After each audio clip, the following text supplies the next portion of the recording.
The stars shone brightly on the observation deck of the United Nations Space Command Headquarters. Commander Lisa Blackwood stood with her hands clasped behind her back, her blue uniform crisp and neat.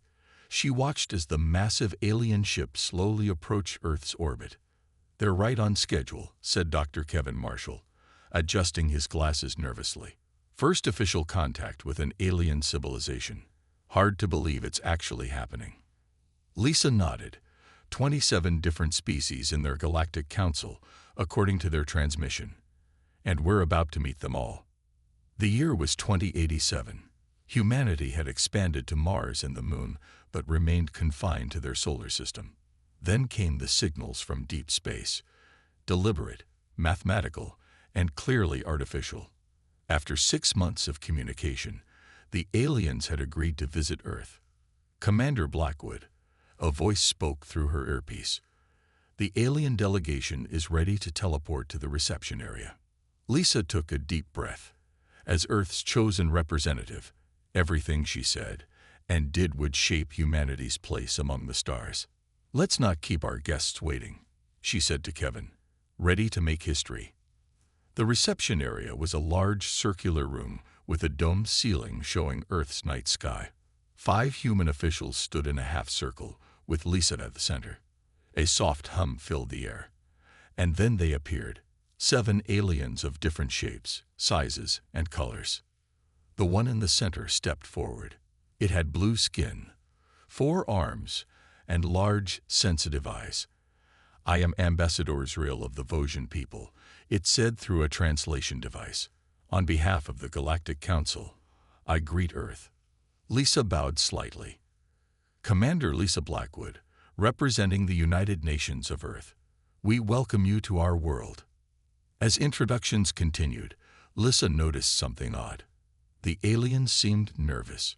They flinched at sudden movements and kept extra distance from the humans. Ambassador Zrill examined the room carefully. "Your species has advanced quickly," Zrill commented. "Only 2 centuries ago, you were using steam engines.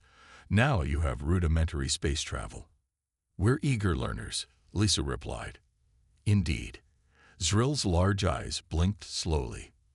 "The Council has voted to offer Earth probationary membership. You would gain access to our knowledge and protection while learning our ways." "That's a generous offer," Lisa said. "We would be honored." The welcome ceremony proceeded with speeches and exchanges of symbolic gifts. The aliens presented a data crystal containing basic educational materials about galactic society. Humans offered artworks and music recordings. As the formal ceremony concluded, one of the aliens, a tall, thin being with greenish skin, approached Lisa with a small device. "This is a standard communicator," it began. The alien's hand trembled slightly, and the device slipped from its grip. It fell to the floor with a soft clatter. What happened next stunned Lisa and Kevin. Every single alien in the room cried out in alarm. Some dropped to the floor, others backed away rapidly. 3 of them curled into defensive balls. Ambassador Zrill turned an ashy gray color. "Get back. Don't touch it," Zrill shouted, voice filled with terror. Lisa looked at the fallen object in confusion. It was just a small silver cylinder, now lying harmlessly on the floor. She glanced at Kevin, who appeared equally bewildered. "Is there a problem?" Lisa asked calmly. "It's an energy device. It could discharge." Ambassador Zrill was pressed against the wall, trembling. Lisa bent down and carefully picked up the cylinder.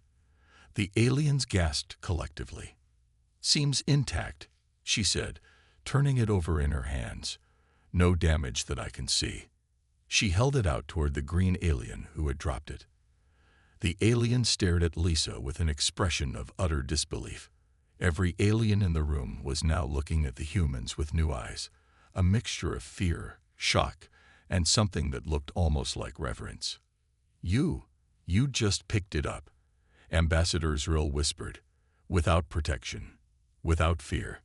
Lisa exchanged glances with Kevin. Something important had just happened, though neither human understood what. "Should I not have done that?" Lisa asked. Ambassador Zrill approached cautiously, accepting the device with trembling hands. Commander Blackwood, I believe your species will be most interesting additions to the Council. The aliens huddled together, speaking rapidly in their own languages. Lysa caught words like fearless and unprecedented from the translation feed. Kevin leaned closer to Lisa. I think we just passed some kind of test we didn't know we were taking. Lisa nodded slightly. This was only the beginning, and she had a feeling humanity's journey among the stars would be nothing like they had imagined. Lisa and Kevin followed Ambassador Zrill through the curving hallways of the Stellar Harmony, the massive Council flagship now in orbit around Earth. 2 weeks had passed since first contact, and the humans were still adjusting to life among the aliens. Our main historical archives are just ahead, Zrill said, gesturing with one of its 4 arms. Chief Historian Nilta will explain our galactic history. The archive room was a dome filled with floating holograms and strange devices. An alien with pale yellow skin and 6 eyes greeted them. Nilta had a scholarly appearance with what looked like spectacles on 3 of its eyes. Welcome, humans, Nilta said. I understand you have many questions about our civilization.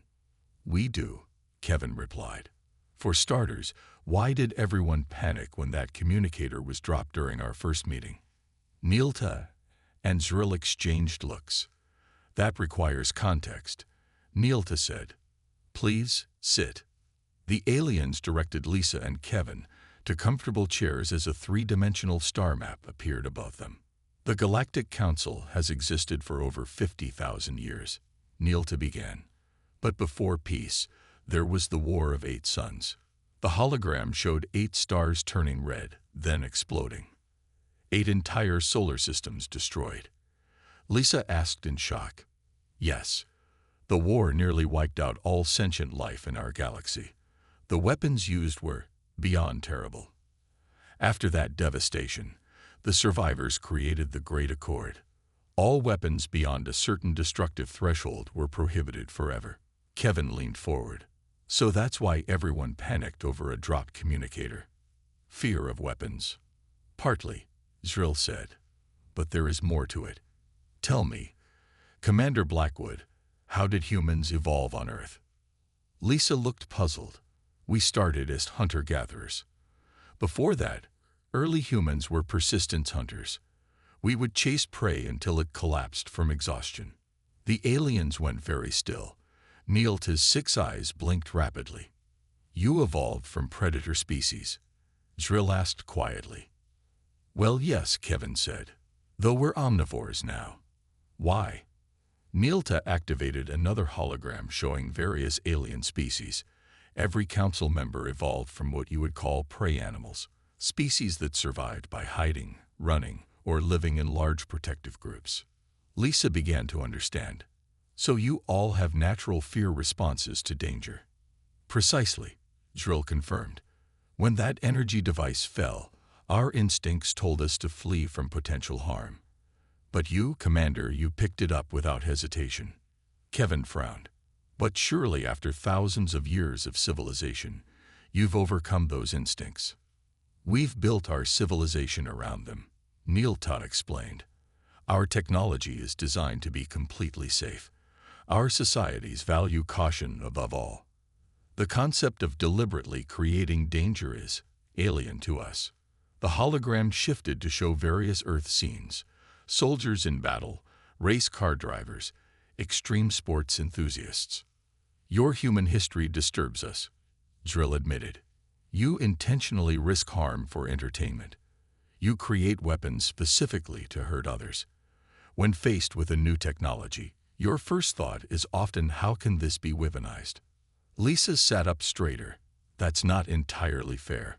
Humans have created art, music, medicine. Yes, Nilta interrupted gently. We see your potential for creation, as well as destruction. That is why you were invited to join the council. But you must understand how different you are. Kevin nodded slowly. I think I'm beginning to. You're saying humans are basically fearless compared to other species. Not fearless, Zrill corrected, But your relationship with fear is unique. You often move toward danger rather than away from it. You examine threats instead of fleeing them. Lisa thought about human history, about explorers and scientists who risked their lives to discover new frontiers. So what does this mean for Earth's place in the Council? She asked. Zrill's large eyes focused on her. That remains to be seen. But I believe your species may have abilities the rest of us lack. Abilities we may someday need. As if on cue, a small alarm chimed. Zrill checked a device on its arm, and its skin turned a paler shade of blue. Is something wrong? Lisa asked. Perhaps nothing, Zrill said, but its voice betrayed concern. But there are reports from our outer colonies. Strange attacks by unknown forces. Attacks? Kevin asked. I thought the galaxy has been peaceful for 50,000 years. It has, Neelta said quietly. Until now. Lisa and Kevin exchanged glances, suddenly understanding why humans might have been invited to join the galactic community at this particular moment in history. 6 months had passed since Earth joined the Galactic Council. Lisa sat in the Council's main chamber, listening to the increasingly worried reports. Around her, representatives from 27 alien species shifted nervously in their seats. The colony on Proxima Centauri IV has gone silent, a tall, insect-like alien reported. This marks the 12th attack in 2 months. Ambassador Zrill, now serving as council leader, looked around the room. We must discuss the Harbinger threat openly. Their attacks follow the same pattern. They use weapons that cause extreme fear, paralyzing our people. Our defense forces are unable to function when faced with these weapons. Lisa leaned forward. What exactly are these Harbingers? Do we have any images? Only blurry recordings, Zrill replied. Those who see them up close are too frightened to operate cameras properly. The main screen showed a shadowy figure inside what looked like a battle suit. Lisa studied it carefully. The Harbingers appeared 6 months ago, continued Zrill. The same time Earth joined the Council. A murmur went through the room. Some aliens glanced at Lisa with suspicion. Are you suggesting these attacks are connected to humanity? Lisa asked firmly. Zrill raised all 4 hands. No, Commander. In fact, I am suggesting the opposite. The timing may be fortunate. We have tried diplomacy. We have tried defense. Nothing works against the fear weapons. But now, Zrill turned to face Lisa directly. Now we have allies who may be immune to these effects. The room went silent. You want humans to fight for you, Lisa said. It wasn't a question. We request Earth's assistance, Zrill corrected. Your people do not respond to fear stimuli the way we do. You might be able to face the Harbingers without becoming paralyzed. Lisa thought for a moment. I'll need to consult with Earth's leadership. But if these Harbingers are threatening peaceful colonies, I believe we would help. 3 days later, the UNS Defiance entered orbit around the Council headquarters. The ship was Earth's first true military vessel, designed for space combat, built with a mix of human engineering and alien technology. On the bridge, Captain Alan Wright watched as the massive space station grew larger on the view screen. At 42, Alan was a veteran of Earth's conflicts and had been chosen to command this critical mission. Approaching docking position, reported Lieutenant Samantha Chen from the pilot's seat. Council vessels are keeping their distance. They're still not comfortable around us, Alan said. Can't say I blame them. The weapons specialist, Paul Rodriguez, looked up from his console. Have you seen how they react when they tour our ship? They nearly fainted when they saw the armory. Remember, we're guests here, Alan reminded his crew. Our job is to stop these Harbinger attacks, not frighten our allies. The ship docked smoothly with the station. Alan led his senior officers, Samantha, Paul, Chief Engineer Jake Miller, and Dr. Olivia Grant, to meet with the Council. In the conference room, Ambassador Zrill and 5 other Council members waited. They all stood stiffly as the humans entered. Captain Wright, Zrill greeted them.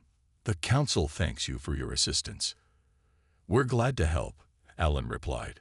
Tell us everything you know about these harbingers.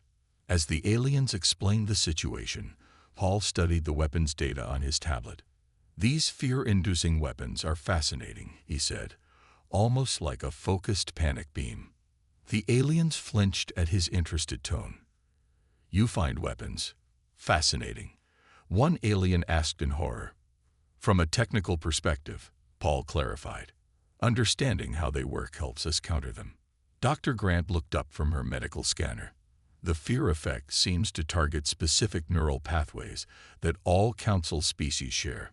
Humans have different brain structures. We might be naturally immune.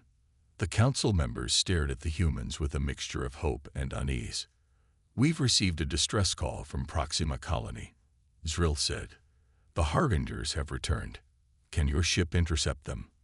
Alan stood up. We can leave immediately. The Defiance was built for this. What if the fear weapons do affect humans?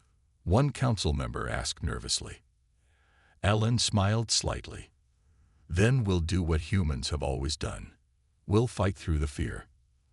As the humans turned to leave, Zrill called out, Captain Wright, the council has one request. Yes. Please try not to enjoy the combat too much. Your species' enthusiasm for conflict disturbs many of us. Alan nodded seriously. We don't seek war, Ambassador, but we don't run from it either. That's why you need us. The UNS Defiance dropped out of faster-than-light travel near Proxima Colony. The once thriving settlement was now eerily quiet. Captain Alan Wright stood on the bridge, surveying the damage on the main screen. Life signs, he asked. Dr. Olivia Grant checked her console. Scattered readings throughout the main colony. Faint but present. The harbingers hit them hard, Samantha said from the pilot station. Colony defenses were completely overrun. Alan turned to the council liaison officer, a tall purple-skinned alien named Tilak. Is this typical of harbinger attacks? Tilak nodded. They strike quickly. Their weapons cause such terror that organized resistance becomes impossible. Prepare a landing party, Alan ordered. Medical team, security detail. Let's see what we're dealing with. The shuttle landed in the colony's central plaza. Buildings stood undamaged, but the streets were empty. Alan led his team cautiously, weapons ready. It's like everyone just ran away, Paul said, scanning the area. They found the first survivor hiding in a storage room. A small, trembling alien curled into a tight ball. Dr. Grant approached slowly, medical scanner in hand. I'm Dr. Olivia Grant from Earth, she said gently. We're here to help. The alien uncurled slightly, all 6 eyes wide with fear. They came. The fear couldn't move. Olivia ran her scanner over the alien. Physical injuries are minor, but the brain activity is chaotic. Extreme fear response, still active hours after the attack. Can you help them? Alan asked. I think so, Olivia replied. A mild sedative should help reset the neural pathways. As the medical team treated the survivors, Alan noticed something important. Every human on our team is functioning normally. No fear effects at all. Dr. Grant nodded excitedly. The harbinger weapons must target neural structures that council species have but humans don't. They continued through the colony, finding more survivors. All showed the same symptoms, paralyzed by lingering fear, unable to function normally. Paul examined a damaged building where the colony's defenders had made their last stand. Look at this, he called, holding up a small device. I think it's part of a harbinger weapon. As he began to study it, the ship's alarm sounded through their communicators. Captain, Samantha's voice came through. Sensors detect a small vessel leaving the planet's far side. Harbinger signature. They left someone behind to watch, Alan said. Back to the ship now. The Defiance broke orbit, pursuing the smaller vessel into the asteroid belt of the Proxima system. On the bridge, the crew worked with focused intensity. Target in visual range, Samantha reported. The main screen showed a sleek, dark ship weaving between asteroids. It was unlike any council design. Angular and threatening. Weapons ready, Paul said. Tlak, the council liaison, suddenly gasped and fell to his knees. His purple skin turned pale gray. It's the fear, can't. Ellen glanced at the alien, then back at the screen. They're broadcasting their fear weapon. Tlak feels it, but we don't. He turned to Paul. Fire warning shots. Let's see how they respond. The Defiance's energy weapons blazed across the Harbinger ship's path. Instead of fleeing, the vessel turned toward them. They're attacking, Samantha shouted. Incoming fire. The Defiance shuddered as energy blasts hit its shields. Return fire, Alan ordered calmly. Target their engines. Paul worked his console with precision. The Defiance's main weapons fired, striking the smaller ship's rear section. It spun out of control, then stabilized. Direct hit, Paul reported. Their engines are damaged. The Harbinger ship limped behind a large asteroid and vanished from sensors. They've activated some kind of cloaking technology, Samantha said. I've lost them. Alan punched the arm of his chair. Almost had them. But we learned something important. Their weapons don't affect us. Dr. Grant, who had returned to the bridge, studied her medical scanner. Based on the readings from Tlak, the Harbinger weapon creates a fear response by targeting specific brain patterns. Humans have different neural structures, making us immune. Alan helped Tlak to his feet as the alien slowly recovered.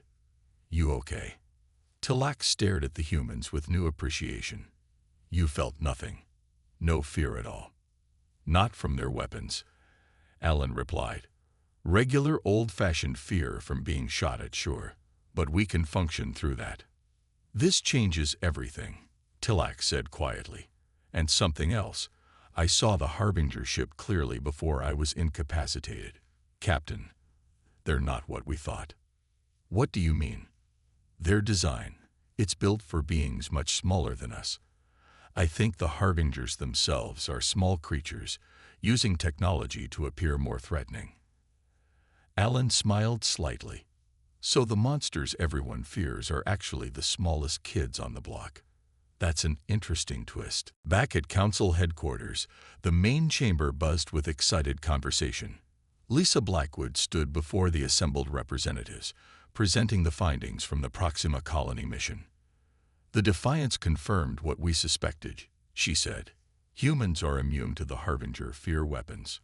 Our neural pathways are different enough that the effects don't register. Ambassador Israel leaned forward. This is remarkable news. But how do we proceed? Chief Engineer Jake Miller stepped up next to Lisa. He held a small device in his hand. We've developed what we call the neural dampener. It can shield Council species from the worst effects of the Harbinger weapons. The alien representatives murmured in surprise. Jake continued, It won't make you completely immune like humans, but it should prevent total paralysis. A blue-skinned alien with multiple eyes raised a tentacle. You created this so quickly. How? We reversed engineered parts of a Harbinger weapon recovered from Proxima, Jake explained, then combined it with our understanding of Council species brain structures. The aliens exchanged uneasy glances. One whispered loudly, They'd weaponize everything, even our own fear. Lisa raised her hand for calm. This isn't a weapon. It's protection. And we need to move quickly. Our intelligence suggests the Harbingers are planning more attacks. In a separate area of the station, Colonel Frank Murphy watched as mixed teams of humans and aliens trained together. The aliens wore the neural dampeners, small devices attached behind their ears. Again, Frank called out, When the simulator activates the fear effect, remember your training. Acknowledge the fear, then push through it. The simulation began. A wave of energy pulsed through the room. The aliens stiffened momentarily, but remained standing. Some even raised their weapons. Better. Frank nodded approvingly. Much better than yesterday. Meanwhile, in the Council's recreational area, a group of aliens gathered around a screen, watching with horror and fascination as humans engaged in various activities from Earth. They call this boxing, one alien explained to another. They hit each other for sport. And that one is rock climbing. They climb dangerous cliffs without safety equipment. Look at their entertainment. Stories about war and fighting and danger. Hall Rodriguez walked in, catching the end of their conversation. He smiled as he saw they were watching an action movie. "That's Die Hard," he said. "Classic film." The aliens turned to him in shock. "You enjoy watching this? Violence." Paul shrugged. "It's not real. Just entertainment. But why would you want to even imagine such danger?" Paul thought for a moment. "I guess humans have always liked to test ourselves, even in made-up scenarios. We like to imagine overcoming challenges." In the station's engineering bay, Jake and Dr. Diana Wells worked with Council technicians to modify alien ships. The Council engineers watched nervously as the humans suggested changes. "If we reroute power from these safety systems," Jake explained, "we can enhance your weapons by 30%. But those are triple redundant safety measures." A Council engineer protested. "You don't need triple redundancy," Diana replied. "Single backup systems are sufficient. The power is better used elsewhere." "This is how humans think," the alien asked. "Sacrifice safety for power." "We call it calculated risk," Jake said. The alien technicians retreated to discuss among themselves. Diana sighed. "They're never going to agree to our modifications, are they?" "They're scared," Jake replied. "Their whole society is built around avoiding danger. We need to respect that." Later that day, the Council convened an emergency session. Reports had arrived of a massive Harbinger fleet gathering near the Vosgian homeworld, Ambassador Zrill's home planet. "The Harbingers have never assembled a force this large," Zrill said, voice trembling. "My world has 12 billion inhabitants. If they attack..." Captain Alan Wright stood. "The Defiance is ready, and Earth has rushed construction on 3 more ships. We can lead the defense." A heated debate erupted among the Council members. Many feared working with humans would lead to escalation. "Humans solve problems through conflict," one shouted. "They take unnecessary risks," added another.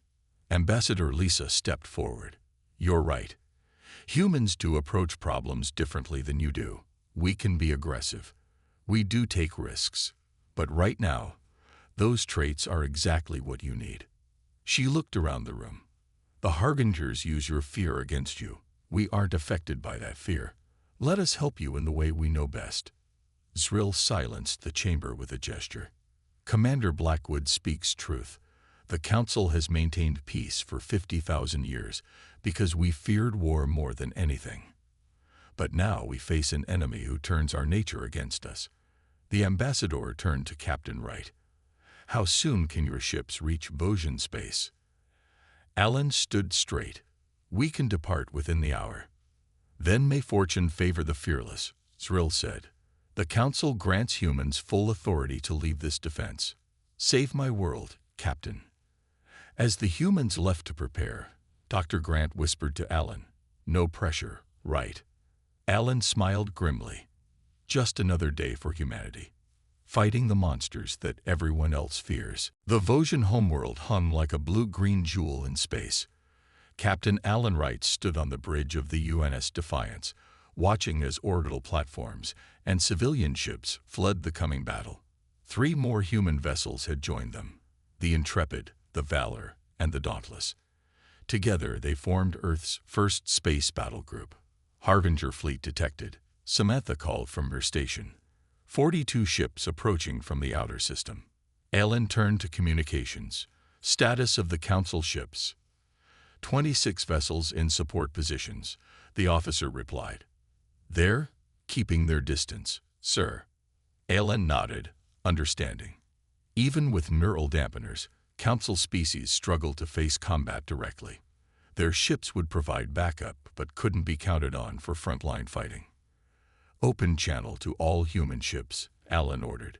"Battle group, this is Captain Wright. We've trained for this moment. The Vosgian homeworld has 12 billion lives counting on us. The Harbingers expect their fear weapons to work. They expect their enemies to freeze or flee. Today, they learn what happens when they face humans. He paused. Implement Operation Thunderclap. Right out. The 4 human ships moved into formation. Unlike the elegant, rounded designs of council vessels, human ships were angular and bristling with weapons. The aliens had been horrified by the modifications humans had made, but now those changes would be put to the test. Harbinger fleet entering weapon range. Paul reported from Tactical. They're broadcasting on all frequencies. Tulak, the council liaison, suddenly gripped his console, his body trembling despite his neural dampener. It's stronger than before, he gasped. They've improved their fear technology. All hands, this is the captain, Alan announced. Harbinger fear broadcast detected. Remember your training. Acknowledge any anxiety, then focus on your duties. The human crew tensed briefly, then continued working.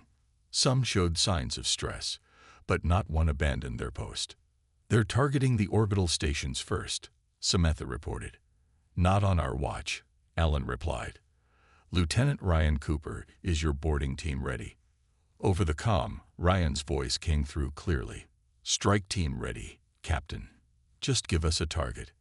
Commence Operation Thunderclap, Alan ordered. The 4 human ships accelerated suddenly, driving straight toward the Harbinger fleet. On the Defiance, Paul worked his weapons console with practiced efficiency. Firing main batteries, he announced. Energy beams lanced out from the human vessels, striking the lead Harbinger ships. The Harbinger fleet broke formation, clearly surprised by the direct attack. Their tactics are changing, Samantha noted. They're not used to enemies who can fight back. As the space battle intensified, Ryan Cooper and his boarding team launched from the Defiance in a specialized assault craft. While the Harbingers were distracted by the main battle, the small vessel slipped toward their command ship. Approaching target, Ryan reported. Minimal resistance. They didn't expect this. The assault craft attached to the Harbinger command ship's hull. Ryan led his team of 12 humans through the breach they created. Inside, they moved carefully through narrow corridors. These passages are small, one team member noted, built for beings much smaller than us. They encountered their first Harbingers at a junction. Ryan stared in shock. The feared enemy was tiny, barely reaching his knee. The creatures wore advanced exosuits that made them appear larger. When they saw the humans, they activated their fear weapons. The devices emitted a high-pitched whine. The humans felt a slight unease, but nothing more. Their weapons don't work on us, Ryan said. Move in. When the Harbingers realized their fear technology was useless, they reacted with panic. The small creatures dropped their weapons and fled. They're running away, Ryan reported to the Defiance. Captain, the Harbingers themselves are terrified of us. Pursue and capture, Alan ordered. We need prisoners for intelligence. Ryan's team pushed deeper into the ship, meeting minimal resistance. The Harbingers seemed completely unprepared for enemies immune to their main weapon. In the command center, they captured 5 of the small aliens and accessed their computer systems. Captain, we've secured the Harbinger command ship, Ryan reported. And you won't believe what we found. Their entire strategy depends on creating fear. They have almost no conventional weapons. They never expected to fight an enemy who wasn't afraid. On the bridge of the Defiance, Alan smiled. Download everything you can from their systems, especially coordinates of their bases. As the battle wound down, the Harbinger fleet retreated in disarray. The Vosgian homeworld was saved. Alan opened a channel to Ambassador Zrill on the planet below. Ambassador, the Harbinger attack has been repelled. We've captured their command ship and gained valuable intelligence. Zrill's voice trembled with emotion. Captain Wright, the Vosgian people owe humanity a debt we can never repay. The Council will hear of your bravery today. Alan looked around at his crew, tired but proud.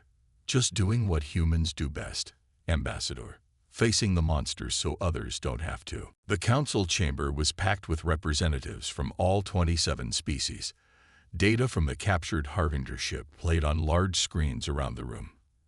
Admiral Carol Morrison, newly arrived from Earth with reinforcements, stood beside Lisa as they presented their findings.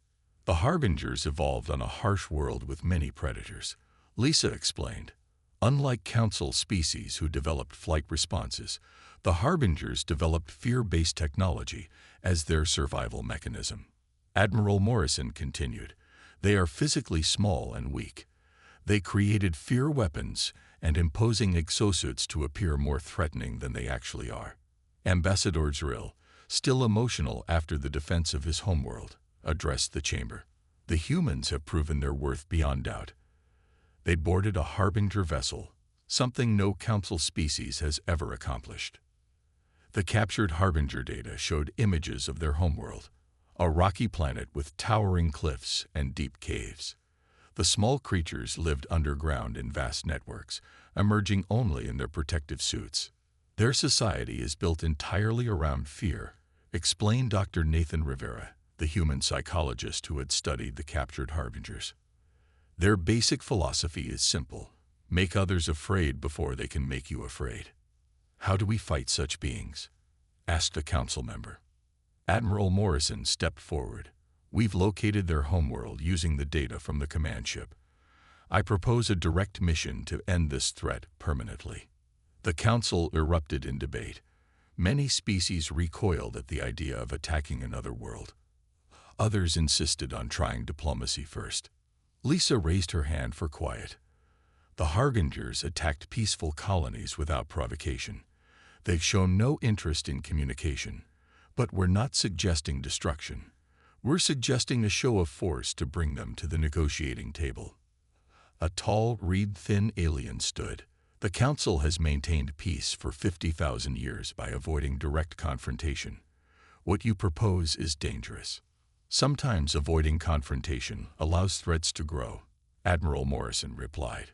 "Earth has learned this lesson repeatedly." The debate continued for hours.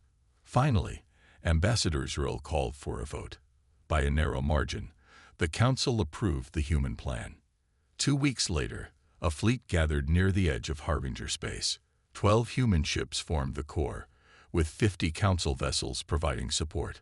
On the flagship UNS Liberty, Admiral Morrison addressed the ship captains via viewscreen. "This mission is called Operation Fearless," she explained. "Our goal is to force a surrender, not destruction. The Harbingers must understand they can no longer prey on peaceful worlds."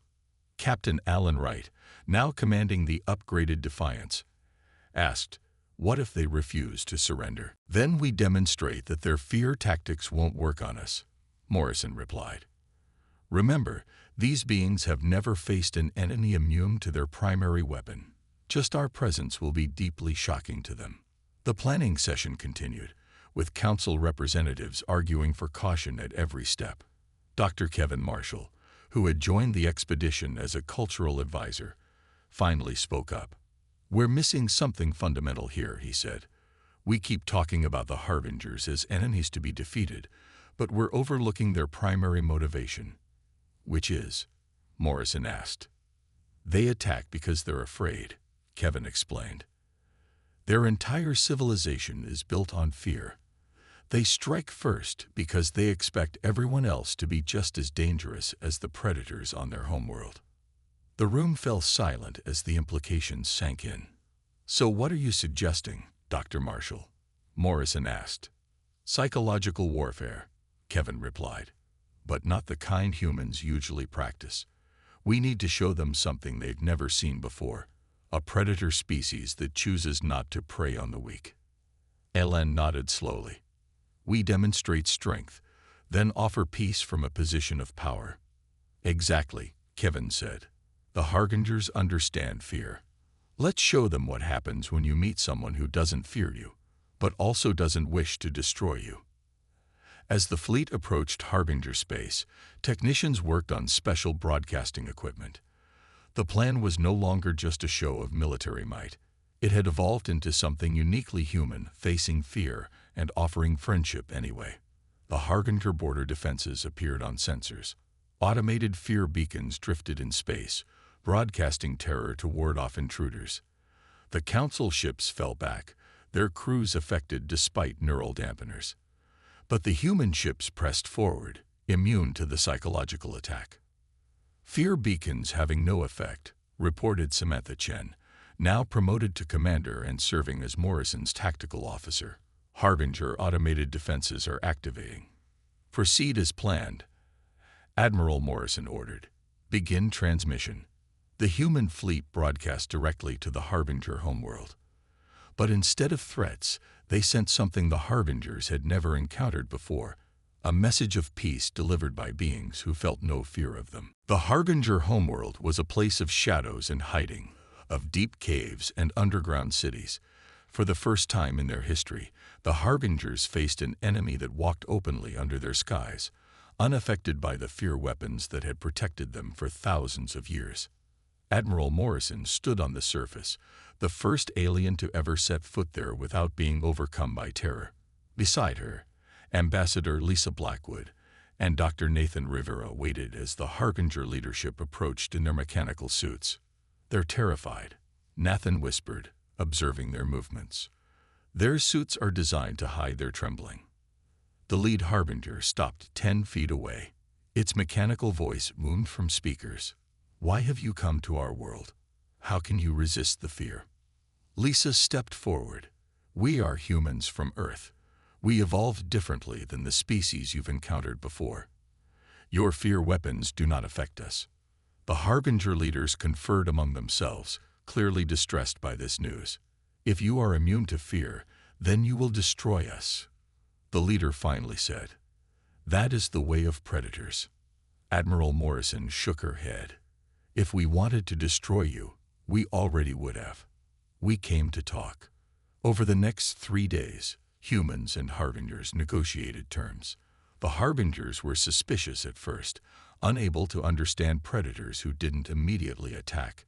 Slowly, Nathan and his team helped them see things differently.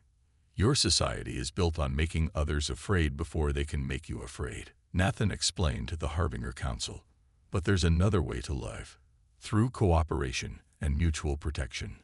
One young Harbinger, braver than the others, finally emerged from its suit to look directly at the humans. It was small with delicate features and large eyes, clearly evolved to detect danger quickly. "If you do not fear us," it asked, "why would you protect us?" Lisa smiled. "Because that's what humans do. We protect those who cannot protect themselves." A week later, Admiral Morrison stood on the bridge of the Liberty as the surrender ceremony was broadcast across the galaxy.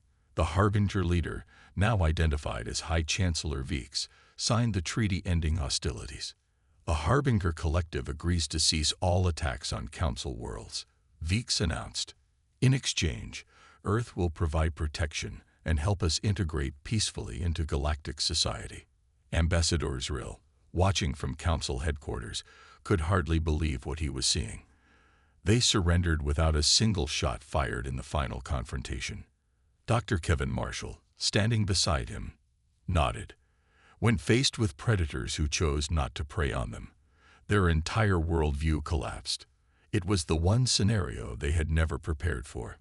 Back on the Harbinger homeworld, human psychologists and diplomats began the long process of helping the small aliens overcome their fear-based culture. Dr. Nathan worked directly with young Harbingers, teaching them that not everything unknown was dangerous. 6 months later, the Galactic Council convened a special session. The main chamber had been redesigned. The curved seats now included sections sized for both humans and Harbingers. Ambassador Lisa, recently promoted to Earth's Chief Diplomatic Officer, addressed the gathering. "Today we welcome the Harbinger Collective as probationary members of the Council," she announced. "Their technology and understanding of neurological responses will benefit us all, now that it's used for healing instead of harm." Ambassador Israel, now the Council's senior member, stepped to the center of the chamber. "Recent events have caused us to reconsider many of our oldest traditions. For 50,000 years, we believed that peace could only be maintained by avoiding conflict entirely." He gestured toward the human delegation. "Earth has shown us a different path. Sometimes, true peace requires the courage to face threats directly. The Council voted unanimously to establish a new galactic defense force with humans in key leadership positions. Many Council species began training programs to overcome their instinctive fear responses, studying human psychology and physiology. After the ceremony, Lisa stood with Admiral Morrison in the observation lounge, looking out at the stars. "Did you ever imagine this outcome when we first met the Council?" Morrison asked. Lisa shook her head. "I never thought our greatest strength would be something we take for granted. Our ability to face fear and keep functioning." And Aide approached them. "Excuse me, Ambassador. We're receiving strange signals from beyond the galaxy's edge. The Council is gathering for an emergency session." As they walked to the chamber, they heard voices raised in alarm. Council representatives were already discussing evacuation plans and defensive measures. Lisa and Admiral Morrison exchanged knowing glances as they entered. The chamber fell silent when the aliens saw them. "What seems to be the problem?" Lisa asked calmly. A Council scientist pointed to the display showing energy patterns from deep space, unknown entities approaching from the void between galaxies. Nothing like this has ever been recorded. Several Council members were already visibly trembling. A Harbinger representative, still learning to control its fear response, clutched a neural dampener tightly. Admiral Morrison studied the readings, then looked around at the panicked faces. She smiled slightly and placed a reassuring hand on the Harbinger's shoulder. "Don't worry," she said. "Humans have got this."